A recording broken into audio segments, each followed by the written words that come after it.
நான் டெலிஷாவோட அம்மா மிஸ்ஸஸ் தேவி அமல்ராஜ். ஒவ்வொரு அகாடமிக் இயர்லையும் நம்ம ஸ்கூலில் ஸ்டூடெண்ட்ஸ் ஸ்டடீஸ்க்கு ஏதாச்சும் ஒன்று புதுசாக லான்ச் பண்ணிகிட்டே தான் இருப்பாங்க. அப்படி இந்த அகாடமிக் இயருக்கு புதுசாக லான்ச் பண்ண விஷயம்தான் அபெக்ஸ் கோர்ஸ் அப்படின்ற விஷயம். அபெக்ஸ் கோர்ஸ் வந்து நீட் எழுதுகிறவங்களுக்கும் ஜேஇ எழுதுகிறவங்களுக்கு மட்டும் ஹெல்ப்பாக இருக்கும் அப்படின்னு தான் நான் நினச்சிக்கிட்டு இருந்தேன். என்னுடைய பொண்ணுடைய ஆசை என்னென்னா யூபிஎஸ்சி எக்ஸாம் கம்ப்ளீட் பண்ணணும் அப்படின்றது தான். ஆனால் apex course UPSC exam complete பண்ணுறதுக்கு எந்த அளவுக்கு சப்போர்ட் பண்ண போகுது அப்படின்னு எனக்கு தெரியலை. ஆனாலும் என் குழந்தை 14 டேஸ்க்கு ஒரு முறை ஃபோர்ட்நைட் டெஸ்ட்டும் சிஓடியும் அட்டன் பண்ணிக்கிட்டே தான் இருந்தாங்க.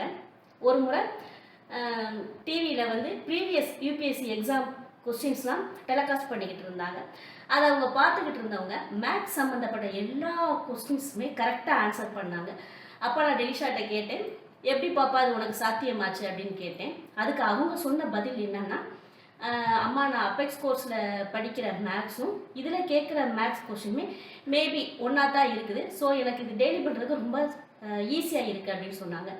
அப்போ எனக்கு ரொம்ப சந்தோஷமாயிருச்சு. அபெக்ஸ் கோர்ஸ் படிக்கிறது மூலமாக யூபிஎஸ்சி எக்ஸாமுக்கு கூட டெய்லி கம்ப்ளீட் பண்ணிடலாம் அப்படின்றது மாதிரி எனக்கு ரொம்ப ஹாப்பி ஆயிடுச்சு.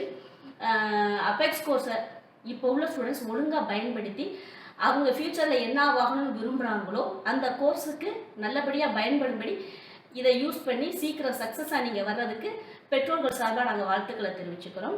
கோர்ஸ் இன்ட்ரடியூஸ் பண்ண மேனேஜ்மெண்ட்டுக்கும் பேரண்ட்ஸ் சார்பாக நன்றிகளை தெரிவிச்சுக்கிறேன். தேங்க்யூ.